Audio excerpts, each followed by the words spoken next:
finalizar nuestro módulo 1, que básicamente se refiere a los conceptos jurídicos. Entonces, buena tarde, estimados amigos y amigas. Pues Giselle, Evelyn, gracias por sus saludos, y a todos los demás amigos y amigas que se están incorporando en este momento. Entonces, tenemos por acá, en un momento dado, pues, un estimado, pues, 80 participantes. Como siempre, pues, ustedes conocen el procedimiento. Les voy a solicitar que me puedan reportar en el chat, por favor, en la calidad de nuestra señal, pues, si tienen algún inconveniente. Si me escuchan sin ningún problema, pues, gracias, Catherine, gracias, Pablo, por su reporte, Sherlyn también, Daniel, Pablo, gracias. Entonces, vemos los reportes y gracias a ustedes mismos pues me están indicando en este muestreo. Claro, pues no vamos a poder leer los 86 asistentes, pero gracias, es un sondeo, veo que no tiene ningún inconveniente técnico, y por lo tanto, pues vamos a iniciar ya con 85 asistentes, pues esta sesión. Lo que tenemos entonces, básicamente, gracias Griselda, entonces en lo que ingresa Valesca, pues ya están acá. Entonces, tenemos 86, por respeto a ustedes, pues vamos a comenzar nuestra actividad.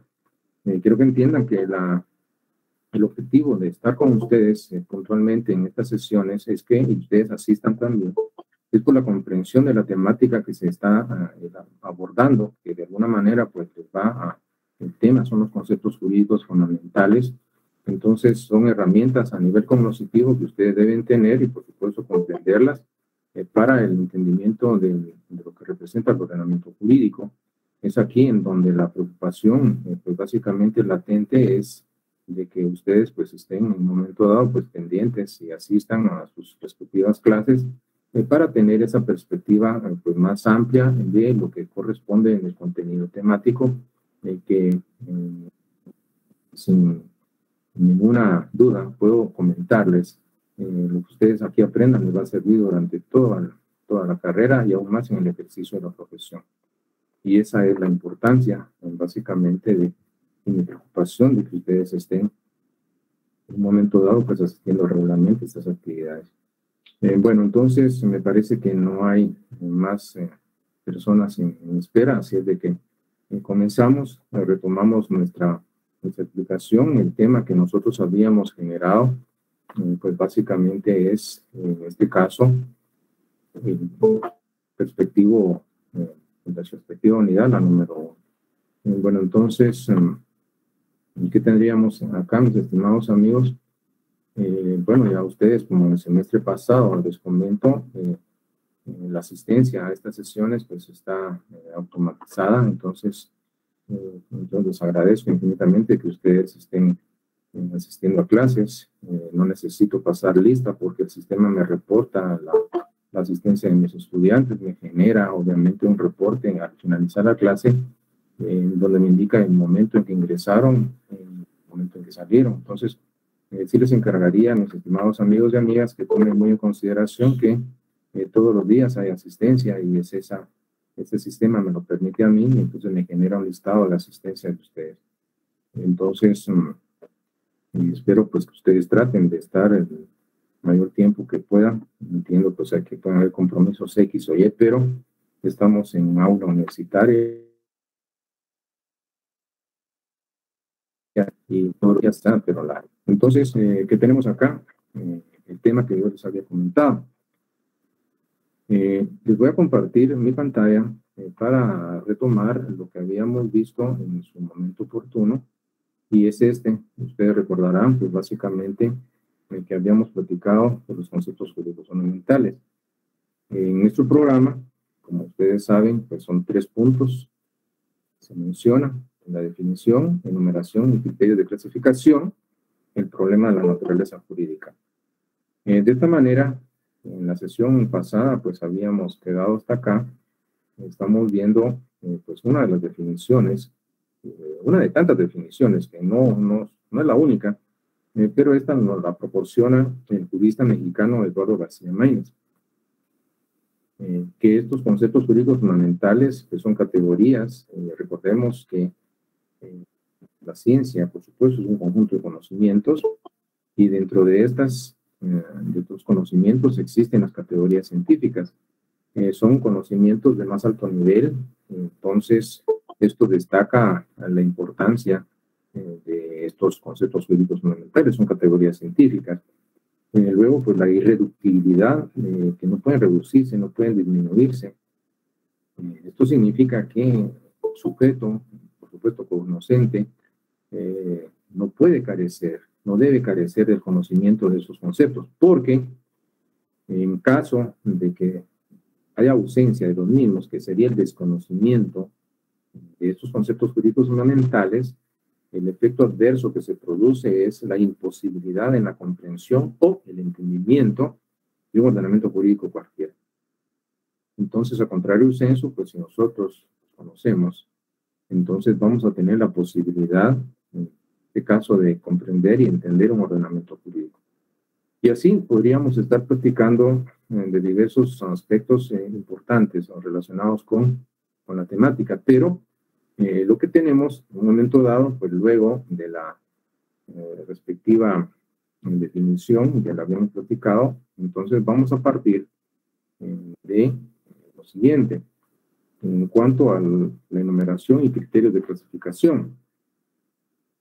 El autor o los autores, ustedes consulten, pues cada uno tendrá una particular forma de clasificarlos y enumerarlos. Sin embargo, en nuestro programa oficial tenemos un criterio de clasificación que es bipartito, tiene dos clases o categorías de conceptos jurídicos fundamentales. Unos que son los denominados formales y otros que son los denominados materiales. Entonces, vamos a partir de esta clasificación de nuestro programa. Hay preguntas obligadas. ¿Y en qué consisten los conceptos jurídicos fundamentales formales? ¿Y en qué consisten los conceptos jurídicos fundamentales materiales?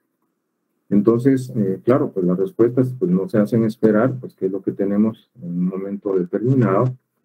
Y en la primera de las categorías son los formales.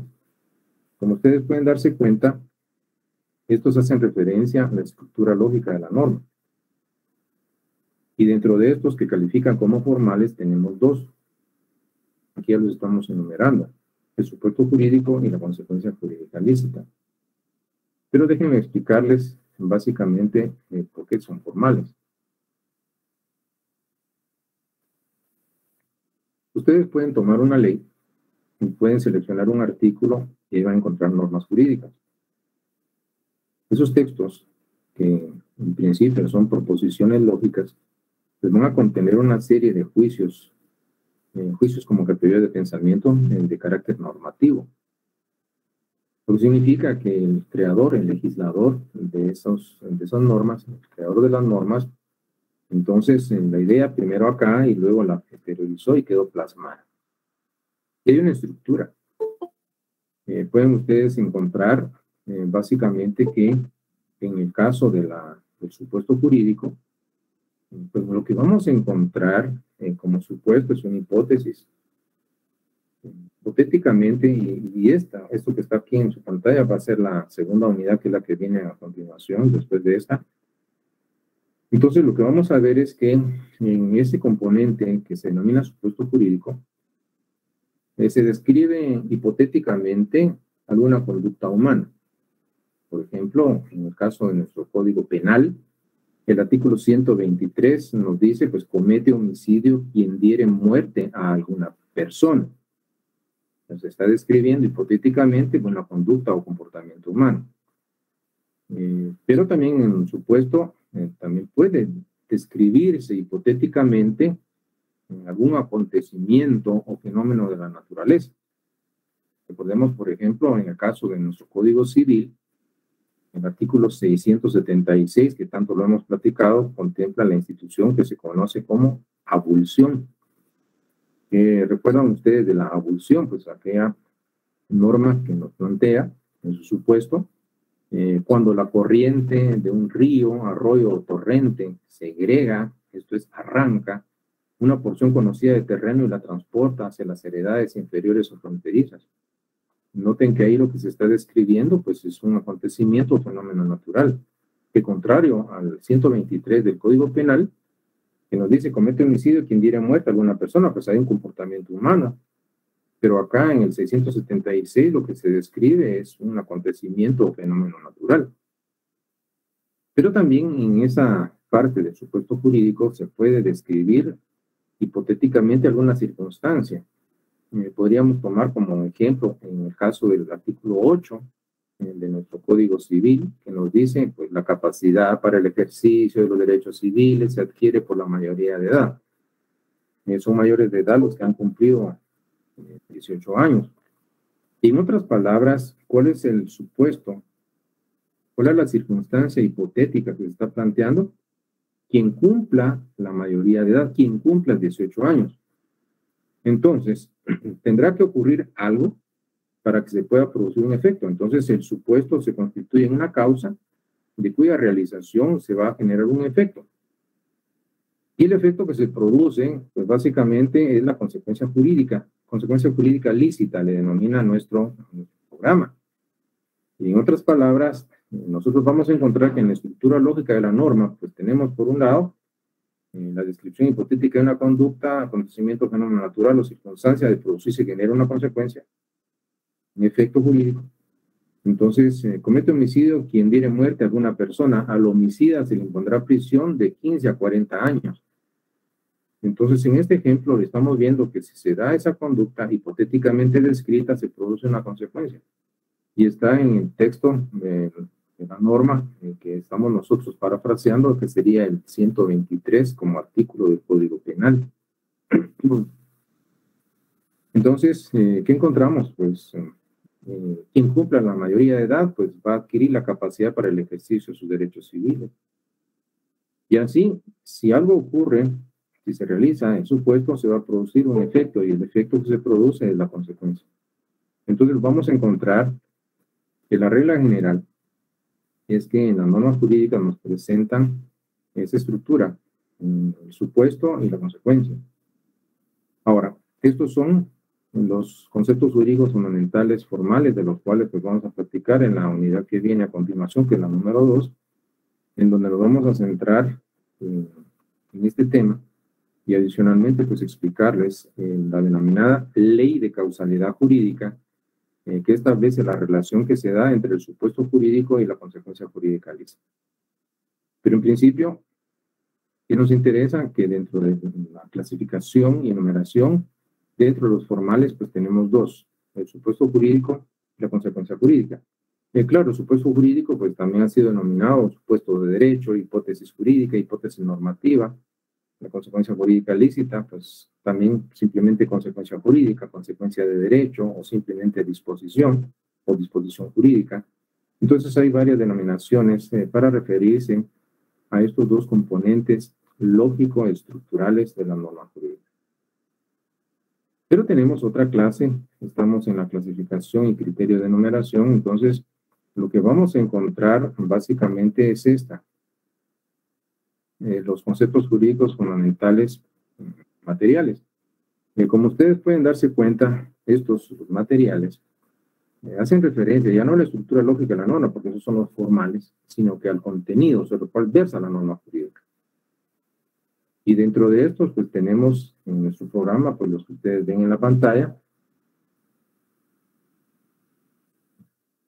la persona. Vamos a hablar del sujeto de derecho, los destinatarios de los preceptos jurídicos, las personas que en un momento dado pues forman básicamente ese ámbito personal de validez de las normas jurídicas. Pues vamos a hablar de los sujetos. Pero también vamos a platicar de dos medios de realización de los supuestos jurídicos, hecho jurídico y acto jurídico, en donde estos dos conceptos jurídicos fundamentales hacen referencia a las maneras, formas o modos de realización, materialización o concretización de los supuestos jurídicos. Entonces, un supuesto jurídico se va a realizar a través de un hecho jurídico o a través de un acto jurídico. Claro, vamos a hacer la diferencia entre unos y otros y vamos a hablar de las clasificaciones de cada uno de estos conceptos. Entonces, hecho y acto jurídico como medio de realización de los supuestos. Luego se tiene el objeto del derecho. cuando nosotros hablamos del objeto de derecho como concepto jurídico fundamental material, vamos a referirnos a esos campos de protección o tutela jurídica. Entonces, la norma de derecho tiene, obviamente, un objeto que va a ser protegido, tutelado. Entonces, en ese contexto, pues vamos a platicar específicamente de lo que se denomina o conoce como el objeto del derecho. Pero también vamos a mencionar dentro de los materiales el derecho subjetivo y el deber jurídico. Ustedes recordarán cuando en el semestre pasado platicábamos de las características de las normas jurídicas, se mencionaba la bilateralidad. En el caso de la bilateralidad implica que frente a un sujeto titular del derecho subjetivo, pues vamos a tener a un sujeto titular del deber jurídico. En este caso, lo que encontramos es lo siguiente. Una relación jurídica, por ejemplo, que puede ser un contrato de arrendamiento, vamos a encontrar que el hecho de que el monto, hablamos de dinero, que se ha convenido o pactado mensual, entonces para el propietario del inmueble representa cobrar la renta es su derecho. Hablemos de renta, el Código Civil habla de precio en 1880. Pero ese monto en dinero pactado, cobrarlo, el exigir que se pague, es un derecho subjetivo del propietario del inmueble y que va a tener la calidad de arrendante o arrendador. Pero ese monto económico pactado para el inquilino va a representar un deber jurídico. Está obligado a cumplir con ese deber jurídico. Entonces, estamos viendo de que estos dos conceptos jurídicos fundamentales materiales pues son correlativos. Y esto se destaca derivada de esa característica de bilateralidad que tienen las normas jurídicas. Pero también tenemos la relación jurídica. La relación implica vínculo, lazo o nexo. Entonces, en esa relación, pues vamos a encontrar, por supuesto, por un lado, un sujeto titular del derecho subjetivo, al que le vamos a denominar, y eso lo vamos a explicar en su momento oportuno, sujeto activo, pretensor o derecho habiente. Y frente al mismo, pues vamos a tener a otro sujeto que es titular del deber jurídico, también conocido como sujeto pasivo, obligado o deudor. Entonces, están vinculados, existe una relación jurídica, en el caso de esta relación jurídica contractual del arrendamiento. Luego tenemos conceptos como el de petición, acción, pretensión y proceso, que tienen en un momento dado pues un carácter de fundamental material, y estos pues van a tener mucha relación o vinculación derivado del incumplimiento de los deberes jurídicos. Para finalmente pues mencionar la sanción y la coacción. Ahora bien, ¿cómo podemos integrar la explicación de estos conceptos jurídicos que hemos mencionado anteriormente? Pues en todo caso, vamos a establecer que resulta, imagínense ustedes que Juan y Pedro como personas jurídicas individuales, a través de un acto jurídico de carácter bilateral, como lo es un contrato, van a realizar, materializar o concretizar el supuesto jurídico contenido en el artículo, por ejemplo, 1880 del Código Civil. Se refiere al contrato de arrendamiento, que es un contrato típico de cesión de derechos de uso, el uso como un derecho real. Entonces, por usar ese bien, él va a pagar un precio pactado.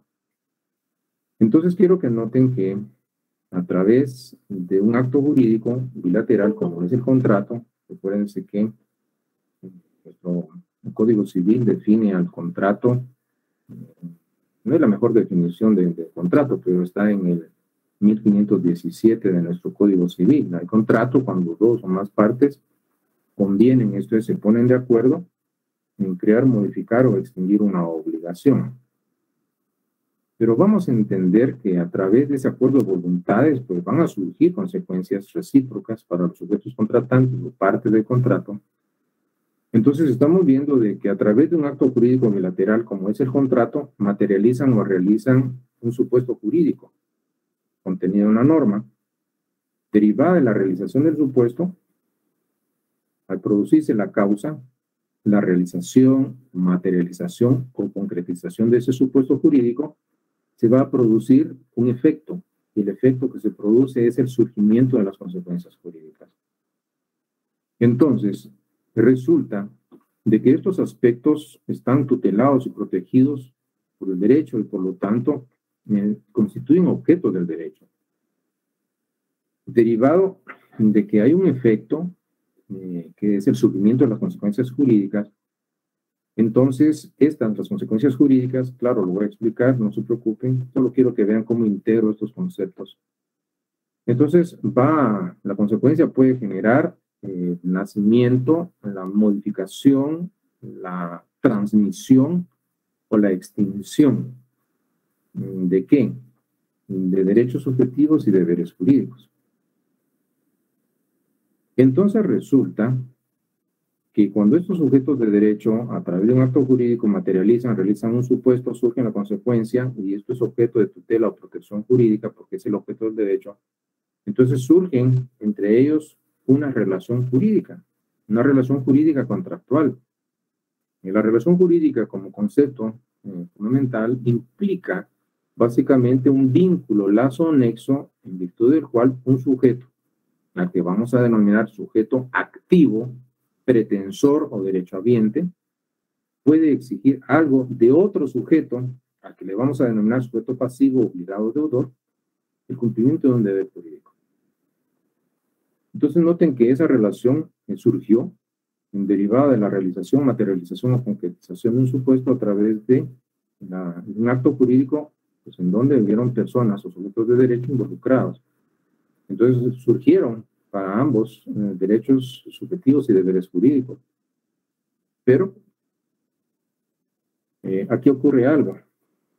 Ellos están jurídicamente vinculados, surgieron deberes jurídicos, pero resulta que el inquilino, que podría ser Pedro, por ejemplo, incumple con el deber jurídico de pagar el monto de dinero pactado.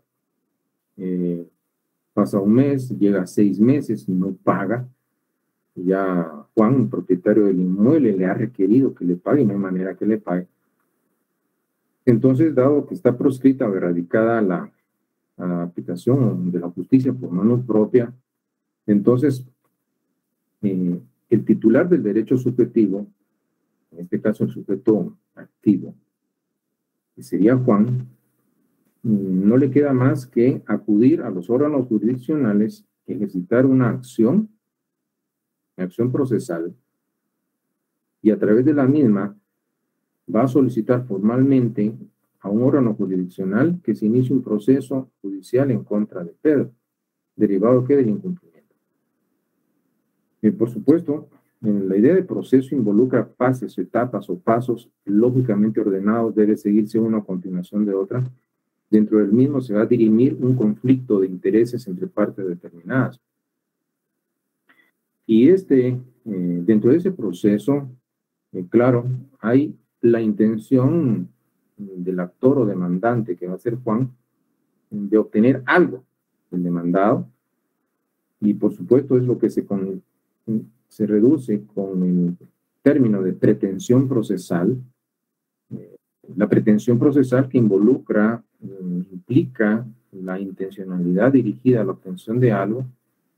Entonces, ¿cuál es la pretensión procesal que tiene el actor o demandante? Pues que le paguen los montos de rentas adeudadas, que desocupen el inmueble, que en un momento dado, si hay daños y perjuicios, pues también un resarcimiento, una indemnización por daños y perjuicios, si esto se produjere. Claro, nuestro Código Civil establece la diferencia entre un daño y un perjuicio, porque los daños, según nuestro Código Civil, representan pérdidas al patrimonio, y los perjuicios implican o conllevan ganancias lícitas dejadas de percibir. En esto consisten los daños y perjuicios según nuestro Código Civil. Pues bien, es lo que pretende el actor o demandante, pero el demandado, porque en este caso va a ser Pedro, pues ¿qué pretende? No pagar, no desocupar. Entonces hay una intención dirigida a obtener algo, pues la pretensión procesal. Entonces, en este caso, pues se habla del concepto de pretensión. Noten cómo a través de la acción se inicia el debido proceso y dentro del mismo van a haber peticiones que se le van a hacer al juez. Desde el punto de vista del derecho procesal, las peticiones implican requerimientos dirigidos a un juez, en este caso al órgano jurisdiccional, para que dicte una resolución de contenido determinado. Claro que hay peticiones dentro del proceso y encaminadas a esto específicamente que resuelva judicialmente. Los tipos de resoluciones judiciales ya se los había comentado a ustedes en nuestra ley del organismo judicial. En el artículo 144, pues nos dice que los jueces en el ejercicio de su función jurisdiccional podrán emitir 3 tipos de resoluciones judiciales: decretos, autos y sentencias.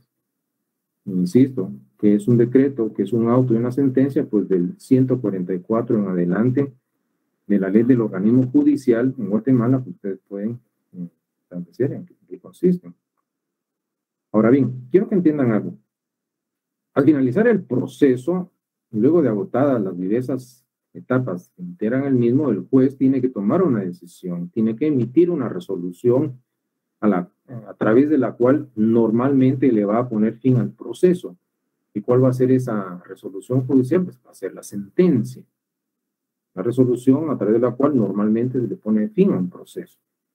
En la sentencia, por supuesto, subyace un juicio de valor. El juez, luego de establecer, de valorar las pruebas, por supuesto, declara con lugar o sin lugar la demanda interpuesta.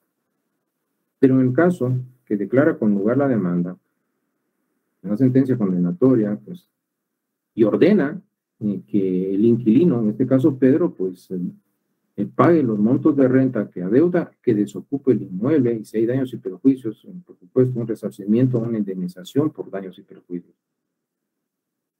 Pero está decidido. En esa sentencia está implícita la sanción. Noten cómo involucramos este concepto jurídico fundamental material que es la sanción. Porque la sanción surgió derivada de ¿qué? Del incumplimiento de un deber. En sí misma, la definición que ustedes tendrán, y se los voy a explicar, de la sanción, es de que es la consecuencia jurídica que el incumplimiento de un deber produce en relación con el obligado. Entonces, se llegó a la sanción en virtud de que hubo un incumplimiento. Y si hubiera habido cumplimiento, no tiene ningún sentido la sanción. Entonces, pero la sanción surgió derivada del incumplimiento del deber jurídico, al que en su momento le vamos a denominar deber jurídico primario, el que primero debió cumplir, pero no lo hizo. Entonces, esto genera esta consecuencia jurídica que es la sanción. Bueno, entonces, debe dar cumplimiento a la sanción, pero imagínense, en el caso de la desocupación del inmueble, pues no lo quiere hacer el inquilino, y hay sentencia. ¿Qué le queda al actor o demandante? Pues no se va a quedar de brazos cruzados llorando su amargo destino de que el inquilino no quiere desocupar. Entonces, vendrá la coacción y, por supuesto, se hace valer el auxilio de la fuerza pública para sacar al inquilino del inmueble. Se hace la fuerza, se aplica la fuerza. ¿Y por qué entonces la coacción, como concepto jurídico fundamental, visto de esa manera, ha sido definida como la aplicación forzada o forzosa de la sanción impuesta? Entonces, así como ustedes lo ven, en este caso, uno de tantos de la vida real que ustedes van a estudiar y van a ver en el ejercicio de la profesión, pueden ver cómo subyacen los conceptos jurídicos fundamentales. Y es ahí entonces en donde está mi preocupación a que ustedes asistan a clase, que ustedes estén presentes, que puedan tener que les pueda explicar de una manera más detallada, pues en un momento dado, pues la temática, puesto que de alguna forma se hace necesario el hecho de darles una explicación, por lo menos en el caso de mis alumnos, de transmitirles este conocimiento y decirles que no es que se los aprendan de memoria, sino que ustedes van a ver cómo lleva una relación lógica y hay una estructuración en esos conceptos. Bueno, entonces, ¿qué tendríamos? Esto tan solo, pues, es un preámbulo de cómo operan, pero aquí me interesa, hasta este momento donde estamos, que ustedes conozcan lo siguiente. Uno, de manera, y es una competencia que ustedes deben desarrollar, definir, en este caso, los conceptos jurídicos fundamentales. Entonces, como categorías o nociones irreductibles, en cuya ausencia resultaría imposible entender un ordenamiento jurídico cualquiera. Las características que los mismos tienen, pues claro, pues vamos a platicarlas en su momento oportuno. Entonces, dos criterios de clasificación y enumeración. Entonces, tendríamos conceptos jurídicos fundamentales formales que hacen relación a los elementos lógicos estructurales de la norma, donde ubicamos el supuesto jurídico y las consecuencias jurídicas lícitas, y los conceptos jurídicos fundamentales materiales, en donde tenemos la persona, hecho y acto jurídico, objeto del derecho, derecho subjetivo y deber jurídico, relación jurídica, petición, acción, pretensión y proceso, y finalmente la sanción y la coacción. Entonces, esto es lo que se pretende hasta este momento, que puedan definir los conceptos jurídicos fundamentales y puedan enumerar y clasificar los mismos. ¿Pero qué tenemos en un momento dado? Pues a continuación, pues vamos a establecer básicamente lo siguiente. En cuanto a los conceptos jurídicos fundamentales, se ha hablado de que tienen características, rasgos que los distinguen. Y vamos a mencionar estos tres que están en su pantalla. Y se ha dicho que tienen un carácter esencial, general y universal. ¿A qué nos vamos a referir con lo esencial, lo general y lo universal? Veamos algunas imágenes entonces en cuanto al primer punto esencial, el ser, general, la esencia, y lo universal es la proyección que los mismos tienen. Entonces, cuando nosotros vemos el carácter esencial, vamos a platicar de la esencia, lo que hace que sean lo que son y no otra cosa. Cuando nosotros hablemos de ese carácter general, pues vamos a hablar de la presencia. Aquí, pues voy a hacer un pequeño paréntesis. Lo que ustedes tienen en ese momento en su pantalla es básicamente una imagen, mapa mundi, en donde lo que tenemos son, entre otras, pero son 5 grandes sistemas o familias jurídicas. Dependiendo, por supuesto, tipo de sistema, pues así va a tener características y especialmente la fuente de derecho que los nutre a esos ordenamientos jurídicos. Ustedes podrán ver que aparece en rojo la familia de derecho civil, que básicamente se refiere a aquellos ordenamientos jurídicos que están influenciados por el derecho romano, el sistema de derecho latino. Ustedes saben que Roma, y de hecho están estudiando derecho romano en este semestre, entonces el legado que Roma hizo al mundo pues fue varias instituciones de carácter jurídico. Pues bien, lo que pueden ver en esta pantalla es los países que tienen un influjo del derecho romano, el sistema de derecho latino. Por supuesto, estamos nosotros ahí. En donde este sistema privilegia una de las fuentes del derecho, y es la ley, es un derecho legislado. Entonces, es más, pues nosotros podríamos ver que nuestra propia ley del organismo judicial nos dice que la fuente del ordenamiento jurídico, por supuesto, guatemalteco, es la ley. Y de esta manera, esto es en consonancia a que formamos parte de un sistema de derecho con esa profunda, generalizada influencia del derecho romano. En el sistema del common law que aparece en azul, es un sistema que, por supuesto, está presente en los países anglosajones. Específicamente, el sistema del common law prevalece o privilegia como fuente que nutre al ordenamiento jurídico la denominada jurisprudencia o doctrina legal. Es un derecho en donde, eso lo habíamos mencionado en el semestre pasado, es creado por los jueces. Por supuesto que existen leyes, sí, pero el derecho va desarrollándose por los criterios que los jueces van a establecer en las sentencias al resolver casos concretos que han sido sometidos a su conocimiento. Por lo tanto, resulta de que el derecho, los sistemas del common law, se nutren por esos criterios que les dan un valor enorme, enorme, porque de alguna manera ese criterio, plasmado en una sentencia a través de la cual se resolvió un caso, el día de mañana que sufre un caso similar a uno que ya fue juzgado y resuelto o decidido en sentencia, deberá resolverse tomando en consideración ese precedente judicial y obliga, porque de alguna manera, pues esa es la función que tiene en un momento dado esa fuente de derecho. En otras palabras, ustedes ven que esos sistemas de derecho del common law se nutren por la actividad de los jueces. Esos criterios valen cual normas jurídicas y están generando, por supuesto que existen leyes, pero el criterio de ellos es obligatorio como norma.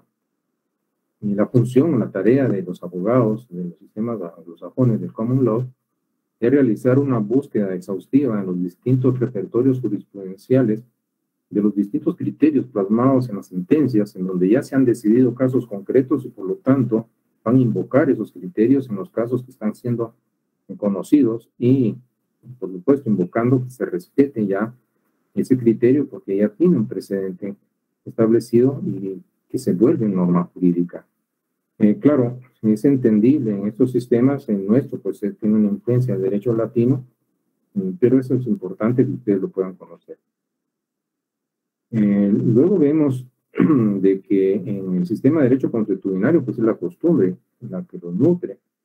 Está también el sistema de derecho musulmán, en que en un momento dado tiene una influencia religiosa. Y hay un sistema que es ecléctico, mixto, es un ordenamiento jurídico mixto. Y es así como ustedes pues, van a darse cuenta que independientemente si es un sistema de derecho civil, de common law, del derecho consuetudinario, derecho musulmán o mixto o ecléctico, pues vamos a encontrar los conceptos jurídicos fundamentales presentes en todas las grandes familias o sistemas jurídicos normativos a nivel mundial. Bueno, entonces, pasamos por acá. Esto era solo un preámbulo para que ustedes pues tuvieran una comprensión más detallada de los sistemas. La universalidad implica la proyección que los mismos puedan tener, por supuesto, esa interconexión que existe entre los distintos ordenamientos jurídicos. Entonces, vienen las siguientes preguntas, obligadas a responder. ¿Por qué los conceptos jurídicos fundamentales tienen carácter esencial,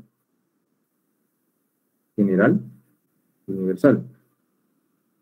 Y les voy a compartir a ustedes argumentos para que ustedes tengan la posibilidad de exponer el día de mañana, ya sea de manera oral o por escrito, porque tienen esos tres caracteres que se constituyen en rasgos distintivos de los conceptos jurídicos fundamentales.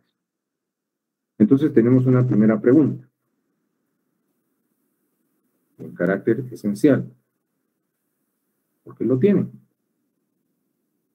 Lo primero que se hace necesario entender es la esencia de las cosas. Recordar entonces que por esencia se ha dicho que es aquello que hace que una cosa sea lo que es y no otra cosa. Esencia es todo aquello sin lo cual una cosa no puede ser lo que es. Y lo más simple, pero también muy concreto, que podemos decir de la esencia. Ahora bien, aplicado a los conceptos jurídicos fundamentales, vamos a entender que el carácter esencial de los mismos, pues el argumento que ustedes pueden utilizar, básicamente, que se les sugiere, es este. tienen carácter esencial esos conceptos jurídicos fundamentales porque ellos hacen que un sistema jurídico sea eso y no otra cosa.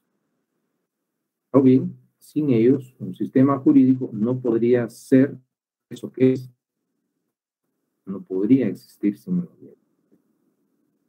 Entonces, este sería el primer argumento que se constituye en la explicación del carácter esencial que tienen los conceptos jurídicos fundamentales.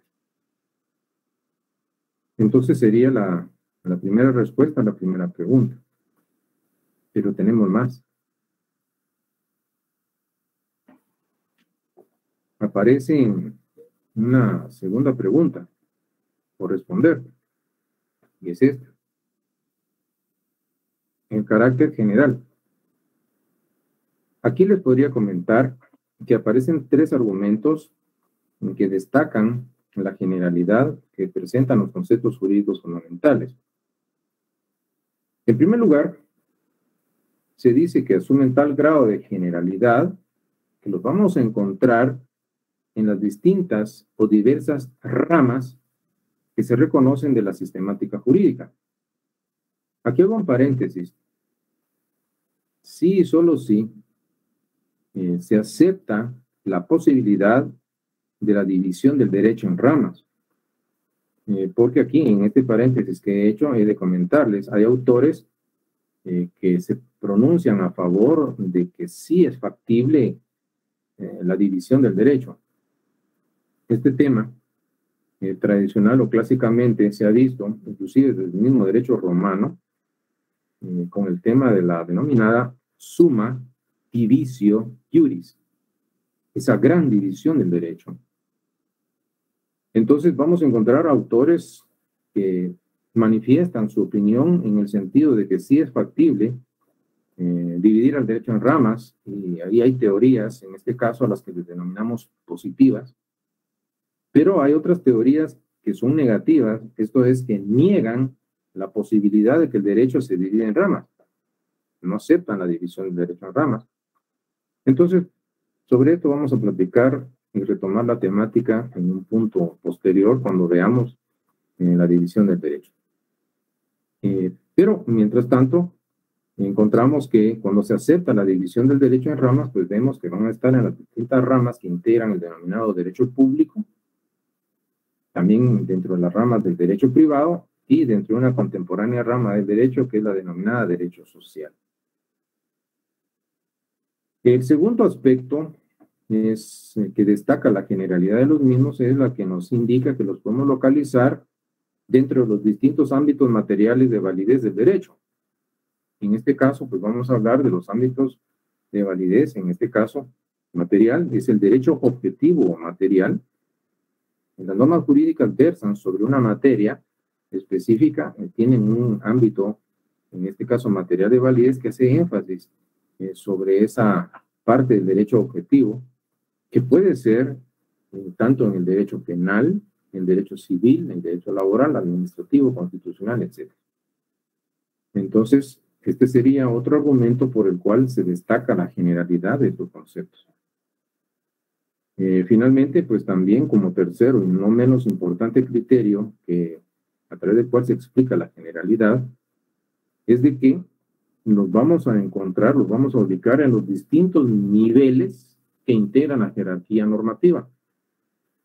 ¿Recuerdan ustedes que en el curso de Introducción al Derecho 1, pues platicamos de la jerarquía normativa, se recuerdan el orden jerárquico piramidal, donde mencionábamos, pues, entre otros, pues, 4 niveles generales: las normas constitucionales, en la cúspide, las normas ordinarias, las normas reglamentarias y finalmente las normas individualizadas.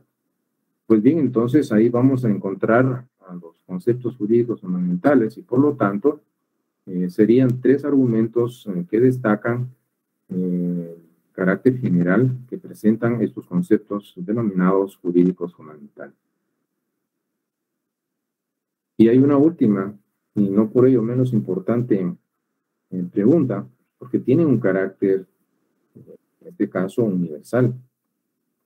Y aquí habíamos hablado, en este caso, un campo de proyección que puedan tener, y como ustedes pueden darse cuenta, el argumento que se ha esgrimido en torno a la explicación del carácter universal de los mismos, nos dice de que van a estar esos conceptos incluidos y que además constituyen el soporte, la base o el marco teórico conceptual de los ordenamientos jurídicos de todos los países del mundo contemporáneo, tanto a nivel de derecho interno como a nivel de derecho internacional. Y se destaca, en un momento dado, ese efecto de la globalización, no solo en la dimensión económica, puesto que también esto trasciende en los planos de lo político, lo social, cultural, jurídico, etc. Entonces, este es el argumento por el cual se explica el carácter universal que presentan los conceptos jurídicos fundamentales. En este caso, nos encontramos en todos los países del mundo contemporáneo. Si ustedes me permiten hacer una reflexión en torno a este tema, voy a hacerla.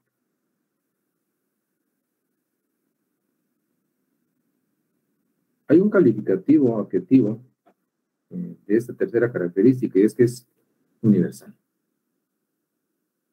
Pero si ustedes se dan cuenta, la explicación que tiene, en este caso, el argumento que les estoy presentando, nos dice todos los países del mundo.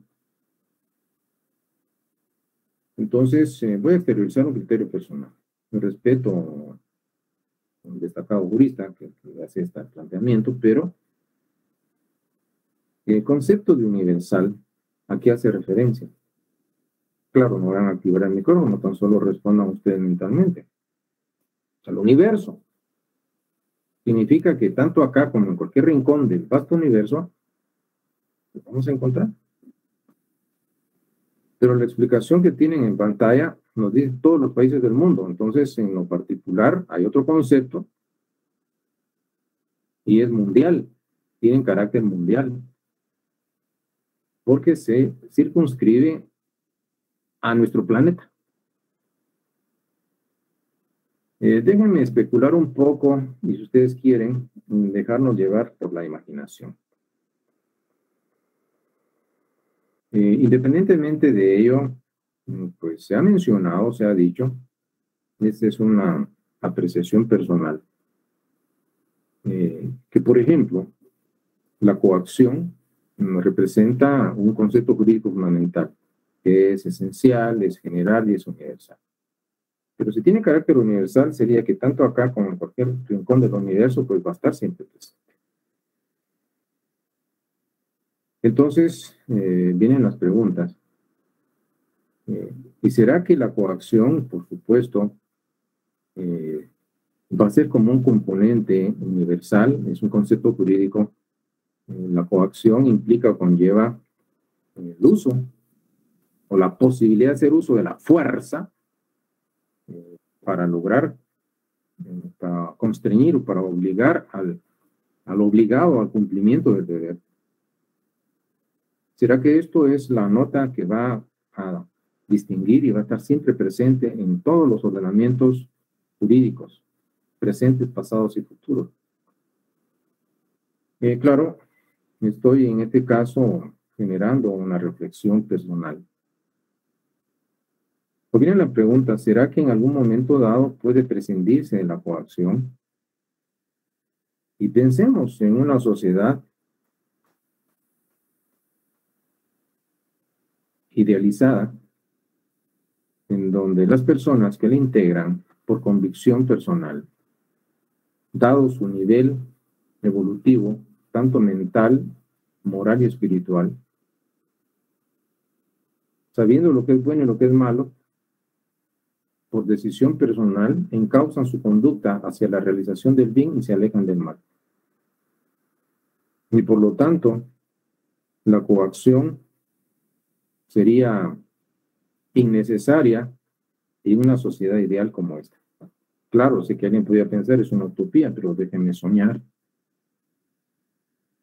Entonces, imaginémonos todos, nosotros todos, pues, en un momento dado, una sociedad idealizada, en donde se ha prescindido de la coacción, en donde las personas pues van a encuadrar su conducta y desde hace algunos siglos atrás, por no decir un par de milenios atrás, ya se nos había dicho algo. Todo lo que se menciona en las leyes, todo lo que han mencionado los profetas, se reduce y se resume en una ley que representa la fuerza más poderosa del universo.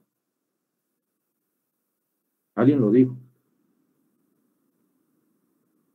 Entonces, cuando los individuos encausan su conducta por esa ley, se prescinde de esta coacción como característica que se ha dicho que es universal de los conceptos jurídicos fundamentales. Pues bien, no les voy a comentar a ustedes cuál es esa fuerza más poderosa, porque supongo que algunos ya lo saben, y si no, pues se lo dejo como tarea, que no vale ningún punto, pero solo es un tema de reflexión, y porque siempre es importante, pues, que en un momento dado, pues, generar estos aspectos, pero en lo personal, universal, como se menciona, pues a mí en lo particular se me permitiera, me pondría carácter mundial, porque dadas las condiciones de nuestra aula de aprendizaje, que es nuestro planeta, pues lamentable o tristemente, pues como que la coacción se vuelve un poco,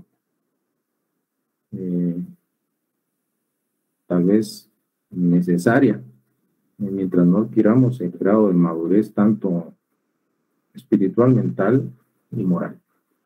Lo dejo acá. Entonces ahí tienen ustedes estos aspectos. Necesitaba platicarles de estas situaciones. No me lo crean, pues ustedes tienen su convicción personal y esa la voy a respetar, pero necesitamos en estos caracteres. Bueno, entonces ahora pasamos a otro tema. Les adelanto, pues esto no se lo explican en sus libros de texto. No vengo a recitar libros de texto. En un momento dado, pues vamos a establecer el tema 3, y es el último de la primera unidad, que se denomina el problema de la naturaleza jurídica. Es importante mencionar en este momento que también hay cierto criterio personal, difiero de la manera en que está replanteado ese tema, que dice el problema de la naturaleza jurídica. En realidad, como ustedes van a darse cuenta con el ejercicio que voy a hacer a continuación, realmente la naturaleza per se no es el problema. El problema radica en la determinación de la naturaleza. Pero vamos por partes. Primero, ese término naturaleza, que tiene un origen etimológico, latín, natura, que significa lo perteneciente o relativo a la naturaleza, o bien lo que es conforme a la cualidad o propiedad de las cosas. Esto le imprime el carácter natural, lo que le es propio, que hace que sea lo que es. Por eso, la naturaleza se refiere a aquello que caracteriza a un ser. ¿Qué es en realidad? Yo aquí voy a utilizar un término para poder estructurar o replantear la forma en que está este tema, y es agregar determinar. En el entendido de que este término hace referencia a establecer o precisar. Entonces, haciendo esta pequeña acotación, pues vamos a pasar a continuación a disertar lo siguiente. Entonces, ¿en qué consiste el problema de la determinación de la naturaleza jurídica? Porque aquí entonces ya estoy incluyendo lo que considero que es importante, determinación de la naturaleza.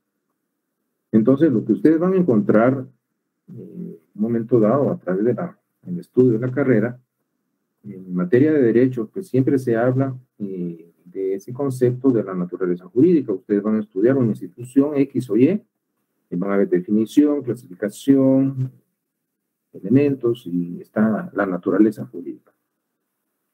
Entonces se ha dicho de que es difícil tener una idea clara sobre lo que representa en sí la naturaleza jurídica, porque siendo un concepto general del derecho, y aquí viene una crítica constructiva, ustedes se darán cuenta de que no va a ser abordado con la suficiente claridad a lo largo del estudio de la carrera de abogacía. Y esto es porque en algunos casos pues solo será visto de una manera superficial, pero no se entra a la profundidad. Pueden haber excepciones, pero la regla general es de que es algo que ustedes van a entender el por qué. Claro que es complejo. ¿Me entienden? Entonces, este es un primer punto. Luego, lo que vamos a encontrar es esto. El problema en sí mismo no tanto radica en la naturaleza en sí, sino que es la dificultad de determinar, de establecer con la precisión debida la esencia o ser de las instituciones que estamos estudiando en materia jurídica. ¿Por qué es difícil? Yo se los puedo mencionar a ustedes, pero voy a hacer un ejercicio con ustedes para que entiendan el porqué de estas palabras. Veamos entonces lo que tenemos preparado.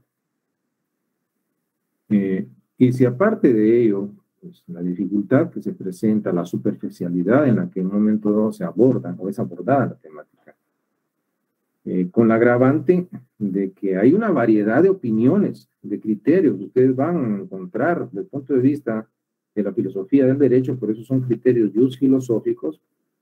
Los autores, los distintos autores, cuando abordan y estudian la naturaleza de una institución, pues van a tener diversidad de criterios, de opiniones.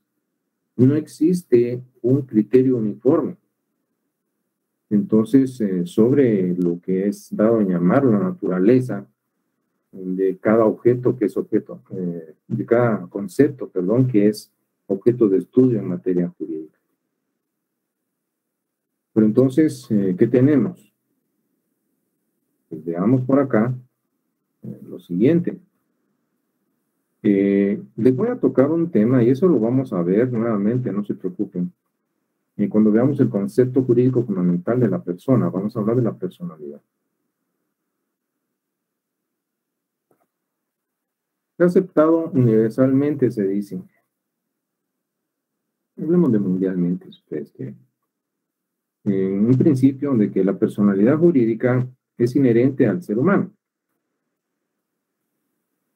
Entonces, vemos que en el caso de la personalidad, en la dimensión jurídica, es un concepto jurídico que hace referencia a un atributo de las personas en individual, pero también en la dimensión colectiva, misma, que en derecho tiene un significado muy distinto a la personalidad en el ámbito de la ciencia psicológica.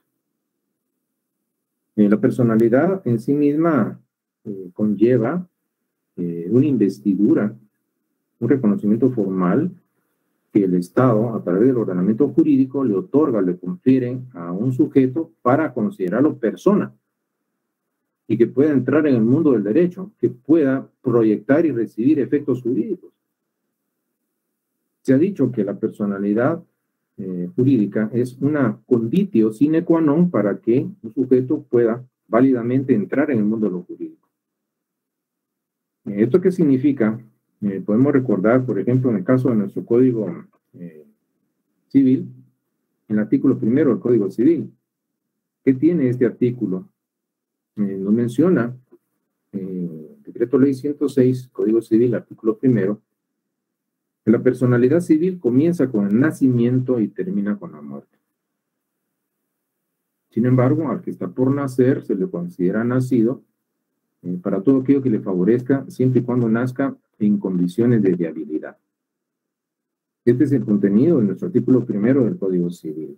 Ahora bien, significa que para poder ser considerados como personas en el mundo del derecho, previamente se nos tiene que haber otorgado o conferido personalidad jurídica o personalidad civil, como le menciona nuestro Código Civil.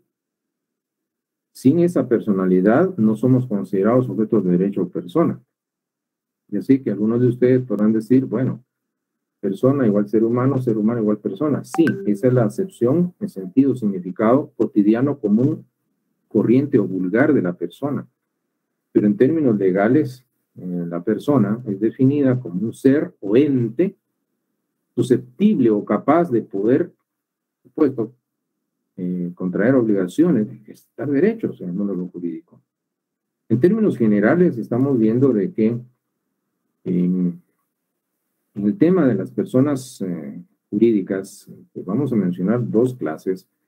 Hay una persona jurídica en una dimensión individual, las personas individuales, físicas o naturales, y hay una persona jurídica en una dimensión colectiva, las personas jurídicas colectivas, morales o abstractas, como algunos autores les denominan, para distinguir, por supuesto, dos tipos o clases de personas reconocidas en el mundo del derecho.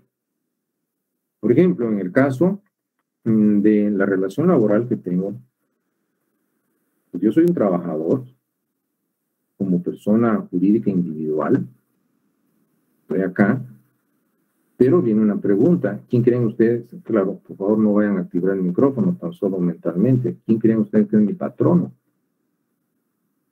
Pues en primer lugar, no es el señor decano, no es la junta directiva de la unidad académica, no es el señor rector, no es el Consejo Superior Universitario, sino que mi patrono es la Universidad de San Carlos de Guatemala.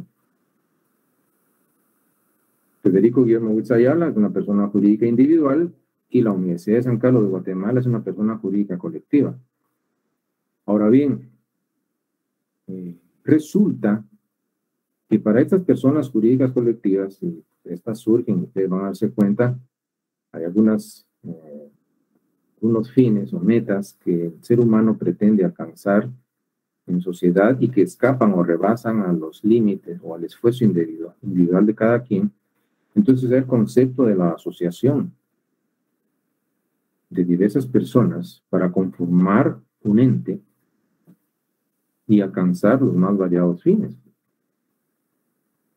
He de comentarles, inclusive, cuando veamos ese tema de la persona en historia, en la evolución histórica, pues van a encontrar ustedes que lo que en la actualidad nosotros conocemos como persona jurídica colectiva, persona jurídica moral abstracta, es el aporte o resultado de tres corrientes de pensamiento en el ámbito jurídico.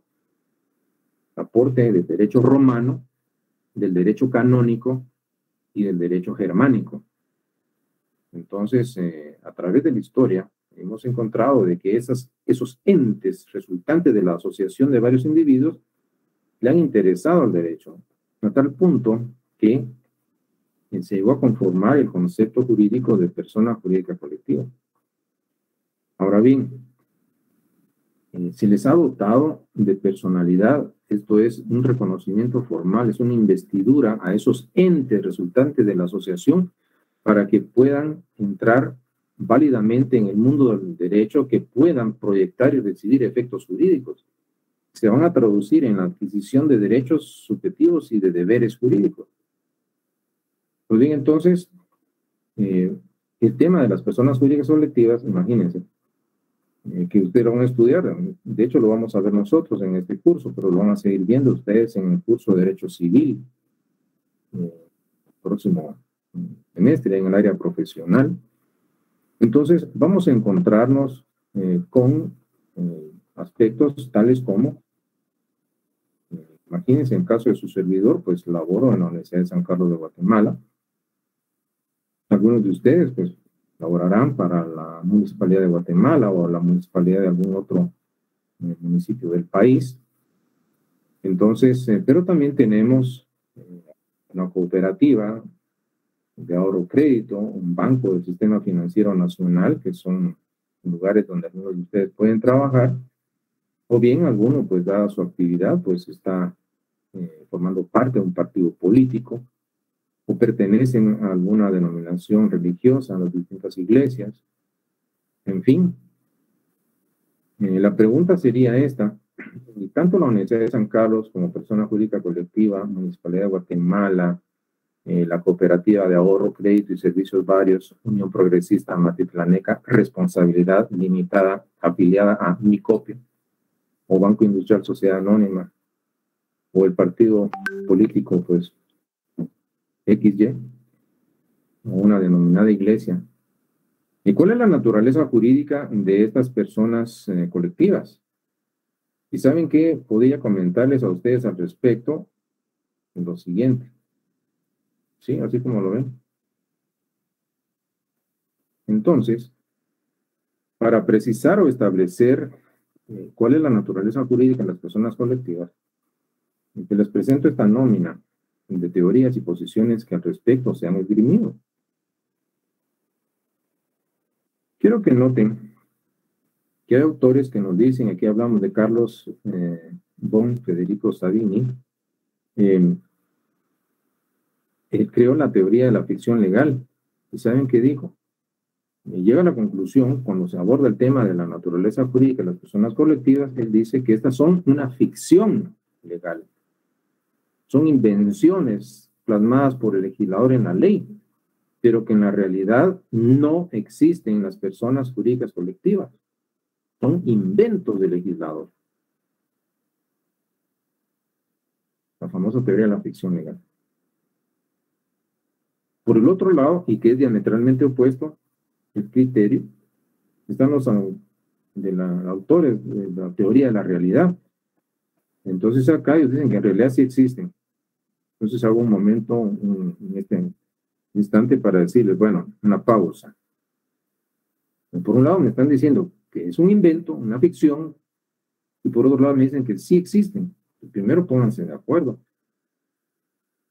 Luego hay quienes nos dicen que la naturaleza de las personas colectivas es de que se trata de derechos sin sujeto, admitiendo la posibilidad de que pueda deslindarse o separarse el derecho del sujeto. Y hay derechos que existen sin un titular, y esos son las personas jurídicas colectivas.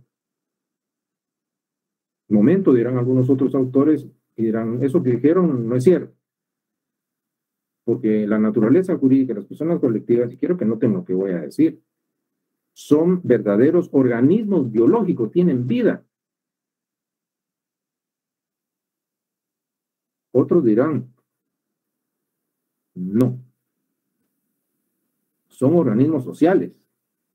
Son una forma, y su naturaleza es que son una forma de organización social, pero no desde el punto de vista biológico, como que fuera un ser vivo. Alto, dirán otros. Ustedes están equivocados. Es un patrimonio colectivo, las teorías patrimoniales. Claro, ustedes van a ver, y eso se los voy a explicar cuando veamos atributos de las personas jurídicas, tanto individuales como colectivas, aparece el patrimonio.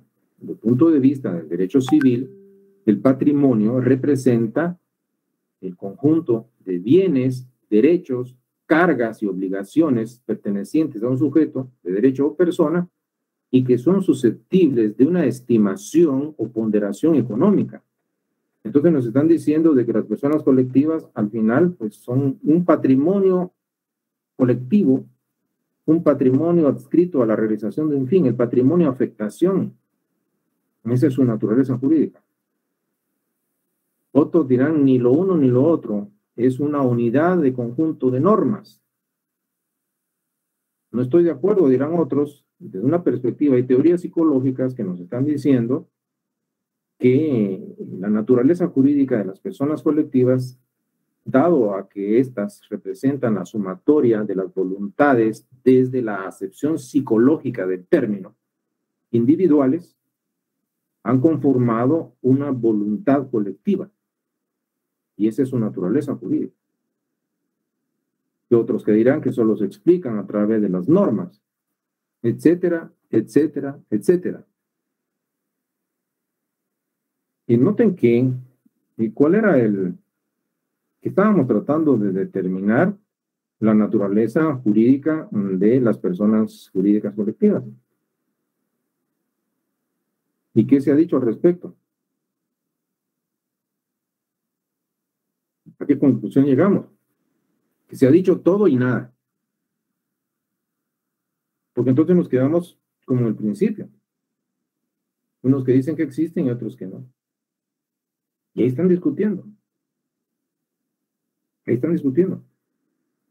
Pregunto, pues si le están cobrando a ustedes de parte del banco, ¿tiene sentido que ustedes primero investiguen si tiene existencia o no el banco, si es una ficción o es una realidad? O donde ustedes laboran.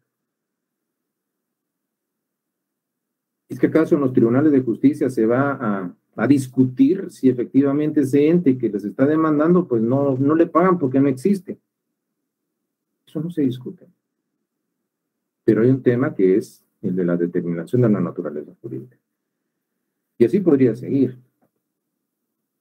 Entonces ya ustedes percibieron el por qué se les había dicho de que realmente es un aspecto que va a presentar estas dificultades. Realmente es difícil.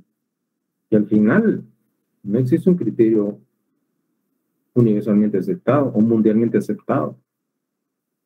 No hay una sola posición, hay varias posiciones teóricas. Claro, nosotros en el ejercicio intelectual, por supuesto, nos vamos a complicar la existencia pues tratando de entender y explicar estas posiciones, que al final pues no se llega a un criterio unánime. Pero sí bien que nos complicamos pues estudiando estos temas que son profundos realmente. Pero entonces, eso es en el caso de la naturaleza jurídica. ¿Y por qué les hablo en estos contextos? Porque sobre este tema de la naturaleza jurídica, el criterio de un jurista, José Lois Esteves, él parte de algunas reflexiones, ya para terminar, y nos dice que cuando nosotros tomamos cualquier tratado y si hacemos una especie de inventario de cuál es el tema que en un momento dado, pues más a menudo ha enfrentado a los estudiosos del derecho, pues ténganlo por seguro que ese será el del tema de la naturaleza jurídica de cada una de las instituciones investigadas. Es un tema polémico. Sobre esta explicación, vemos que en general, cada vez que el estudioso del derecho se enfrenta, bueno, idea, porque noten ustedes las construcciones abstractas que representan los conceptos jurídicos, que la genialidad del jurista, del estudioso del derecho, para poder idear un concepto y aplicarlo para resolver una situación derivada de una necesidad sentida en la sociedad, pues alguien tuvo que pensar e inventar el concepto de fideicomiso, de hipoteca, de prenda, etcétera. Entonces, se ha dicho que el estudio del derecho se ve obligado más por costumbre o por tradición secular, esto es inmemorial, venir a tomar posición en lo que Esteves dice un espinoso problema, como lo es el de la determinación de la naturaleza jurídica de esa institución. Entonces, siendo así, encontramos básicamente pues lo siguiente. Él nos dice que nadie que él sepa se ha preguntado, por supuesto, hasta el momento, con el interés, ¿por qué solemos actuar de esa manera? Y hay una inquietud por parte de Esteves que nos dice, ¿qué necesidad de índole práctica o teórica se hace indispensable en el estudio de una situación que él califica tan abstracta y embarazosa como la determinación de la naturaleza jurídica? Pero ahí está. De esta manera, entonces, vamos generando el criterio siguiente, según nos menciona este autor, ese hábito, esa rutina ciegas de venir a explicar o intentar explicar un fenómeno, y que en un momento dado, pues él llega a afirmar de que se ha dedicado tanto tiempo y se han gastado tantas energías en un tema cuya razón de ser y trascendencia, pues, se desconoce. ¿De qué nos va a servir si es Universidad de San Carlos, Municipalidad de Guatemala, es un organismo biológico, es un organismo social, es una ficción, es una voluntad colectiva, es un patrimonio? Es el criterio de este jurista. Luego, pues partimos de lo siguiente. Los estudiosos del derecho, claro, pues ya ustedes vieron, continuamente estamos intentando desentrañar la naturaleza de muchas instituciones y son intentos para mí infructuosos. Entonces, sin haber resuelto, pues en primer lugar, qué debe entenderse por naturaleza jurídica, de qué manera esta puede ser adecuadamente descifrada. Es un problema latente, pues si eso hacen los estudiosos del derecho, imagínense. Entonces a alguien se le tiene que encomendar el hecho de entrar en la profundidad de esos temas. Entonces se ha dicho, y no sin razón, según nos expresa este autor, que ese tema realmente rebasa los límites de la competencia que es objeto de estudio del derecho en sí mismo y que entra en el ámbito de la filosofía. Es ahí en donde debe abordarse porque es un problema de máxima generalidad.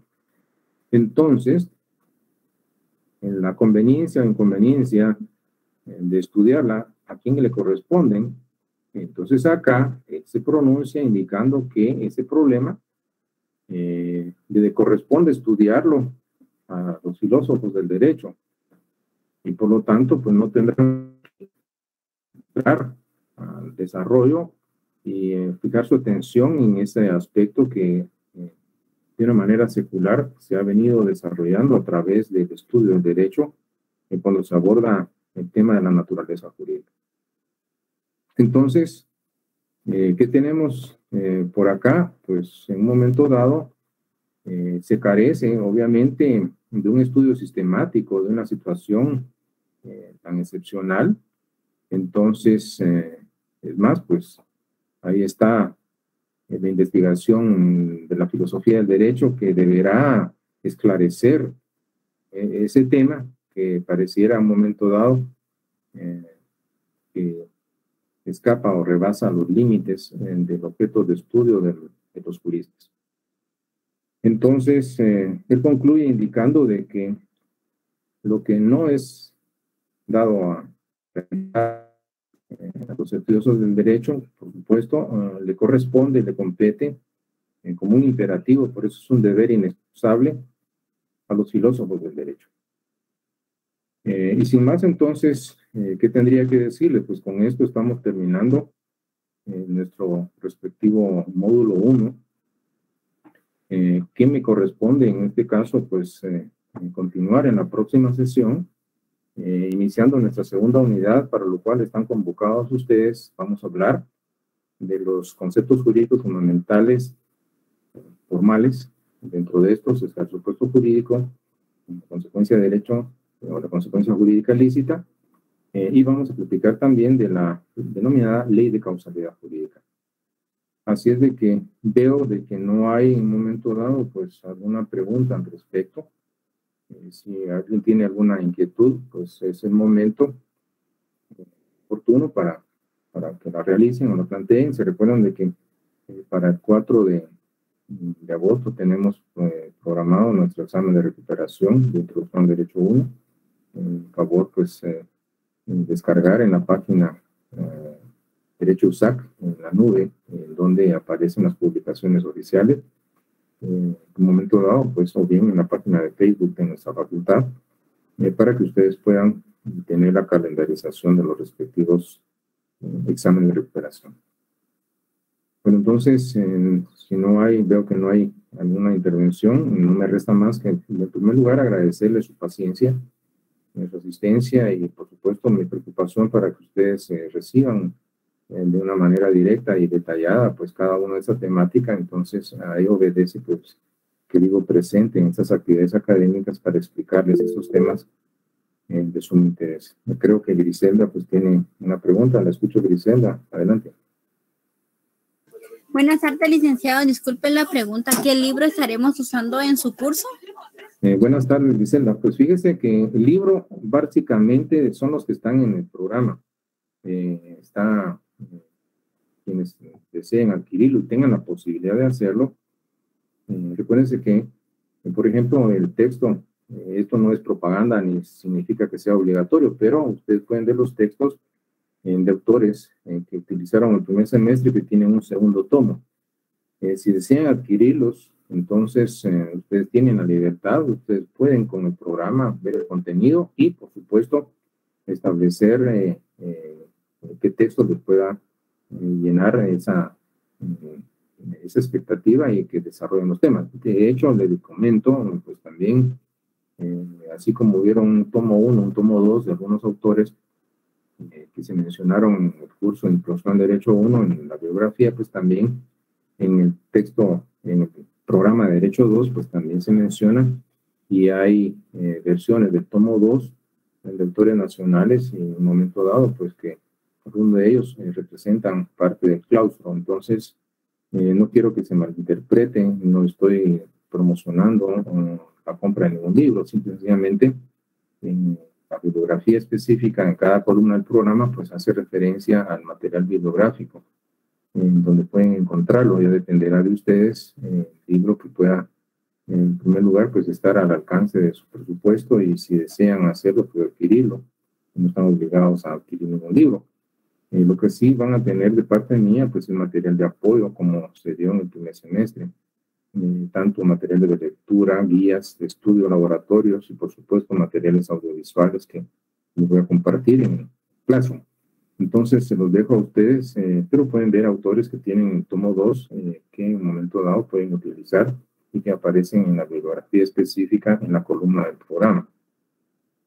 Así es de que en este aspecto, pues estamos viendo y vamos a generar en un momento dado, pues esta situación. Vamos a ver algunos aspectos. Por aquí alguien me pregunta, en código de Classroom de la retrasada no permite entrar. Entonces, pregunta David. Bueno, también le agradecería a David si me pudiera en un momento dado, pues, un momento generar o indicarme. Sí, agradecería, que tendría que ver el que está publicado. No sé dónde usted obtuvo la publicación, David Argueta, del código de Classroom. Si me puede indicar en dónde lo ubicó, para poder ingresar a lo que corresponde a la retrasada. Entonces, también le sugeriría a David de que el código está creado, yo lo trasladé a Coordinación de Área Básica. Entonces, le agradecería que pueda, tal vez sí sería importante, que pueda generar usted la comunicación al correo institucional de Coordinación de Área Básica, reporte lo que me está indicando, porque sí me parece extraño. Entonces, habría que ver si en un momento dado, pues digitó bien los datos. Entonces, por favor, primero cerciórese de que está digitando el código correctamente, y luego, pues en un momento dado, pues de no poder ingresar, pues me encargaría que pueda comunicarse a la coordinación, y yo de todos modos, pues voy a reiterar con coordinación el código. Entonces, me interesa de que lo verifique y que haga su comentario a Coordinación de Área Básica por la importancia de este asunto. Entonces, encargo esto, David. Verifique primero si puede ingresar, y dos, de no permitirle urgentemente a Coordinación de Área Básica usted mencione esta situación, y yo de todos modos pues voy a verificar este aspecto y ver qué es lo que ocurre. Pero sí me encargo de esto, y pues siempre me cuenta en la próxima sesión. Les deseo éxitos. Feliz tarde a todos y nos vemos en la próxima. Feliz tarde, mis estimados amigos y amigas.